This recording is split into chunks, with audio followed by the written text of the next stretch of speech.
Hi, welcome back to my YouTube channel. I'm Naveen. In today's video, I'm going to share 4 best practices that I follow while investing in mutual funds through SIPs. SIP is an excellent vehicle to achieve long-term financial goals. In addition to managing market volatilities, SIPs help accumulate wealth in a planned manner. I've been investing in mutual funds through SIPs for close to 10 years now, and here's what I've learned in these 10 years.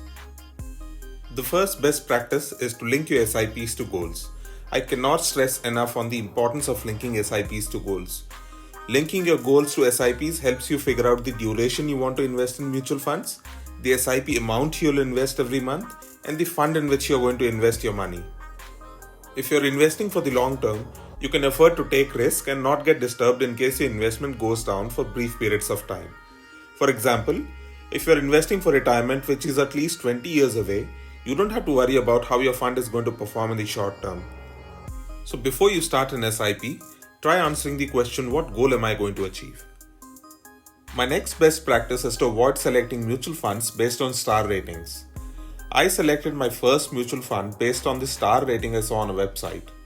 It was rated with 5 stars on a couple of other websites as well, so I thought I cannot go wrong with this mutual fund.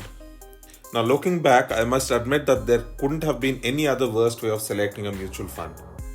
Funnily, when I checked the star rating of that same mutual fund after a few years, it was rated an average performer. I slowly started to understand that while selecting a mutual fund, I should be looking at the fund's objective and its past performance, though there's no guarantee that the past performance is going to get repeated in the future, on the upside or on the downside. I then started selecting mutual fund based on fund managers as well. Now there are a lot of parameters based on which you can select a mutual fund. I'll cover those parameters in a separate video. The point that I'm trying to make here is you shouldn't be selecting mutual funds based on star ratings you see on various financial websites.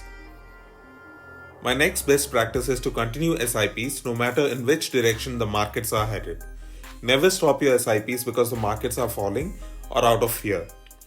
SIPs provide the benefit of rupee cost averaging and increased returns in the long term.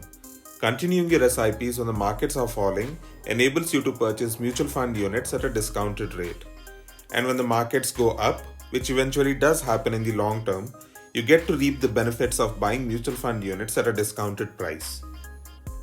I have observed that in the long term, it doesn't matter if the markets go down or remain on the sidelines for a year or two. If you know you're invested for the long term, do not look at the short term.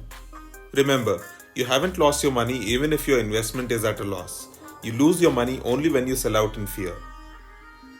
The fourth best practice is to top up your SIPs by at least 5% every year, or even better, top them up in line with your pay raise.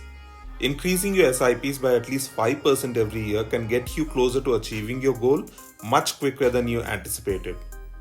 Some AMCs even provide an option to specify the top-up percentage while registering for SIPs. Okay, these are some of the best practices that I have been employing while investing in mutual funds through SIPs. These best practices have changed the way I look at mutual funds. I hope you find them helpful. Do like this video and subscribe to my channel. Until the next video, take care and stay safe.